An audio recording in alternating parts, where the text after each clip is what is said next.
Today, working with art and archetype, I'm chosen to work with the vampire. And according to this Carolyn Mace card, the light attribute is makes you aware that someone or something is draining your life force.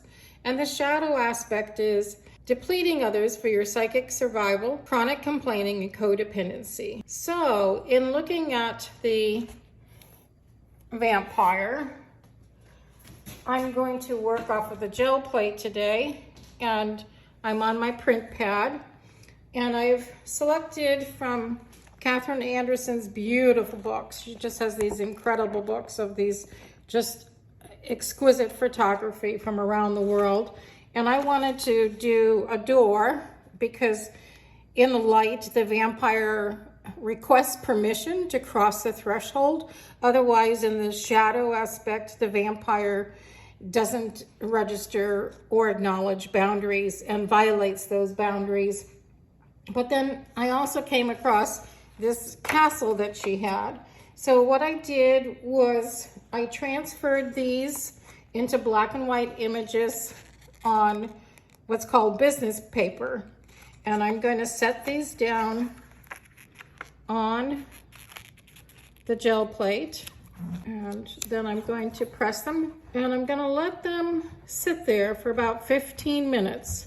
I'm going to consider that these are masked, so I'm going to put another layer on here, and this is Thermofax, and it's kind of web-like, I guess I could say. Now, I was looking at these two colors, but I know I'm going to use blood because blood is very indicative for the victim. I'm going to try this one. Okay, that looks different. I'm going to use this card.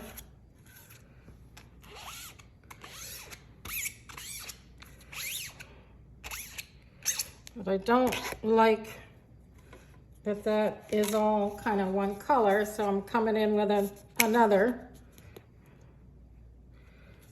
because I want some variety in this. Peel this up. Okay. I'm not sure that you can really see that, but I love to have as much texture as I can. So a little bit of that came up. That's good. Back to the vampire piece. You know what though? I'm using deli paper, and I put some deli paper down. Here you can see that's on the deli paper. Okay, there's something that I can't quite seem to resist. There's something about the vampire that makes me think clock, like old clock. All right, now I'm going to remove this. There's not a lot of contrast up there, so that could be difficult to come across.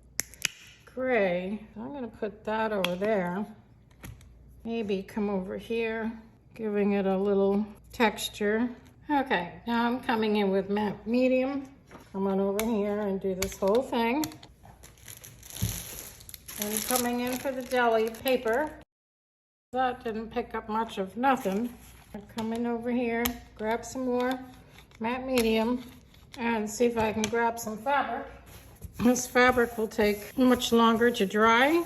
This is somewhat dry, so I'm going to carefully remove it from the gel plate and see what I have.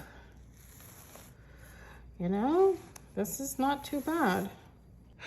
So the last thing I want to do then is get this blood.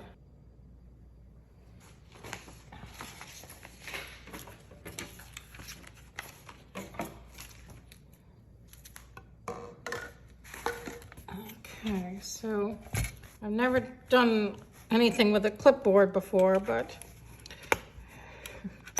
this all seems quite experimental. I have too much fabric. You know, I really kind of am liking this for some reason. So I have all-purpose poppy red, underneath Cinco, and then I have an eyedropper. And I'm looking for some bleeding to occur. And that blood is really symbolic of the element of fire, which is passion.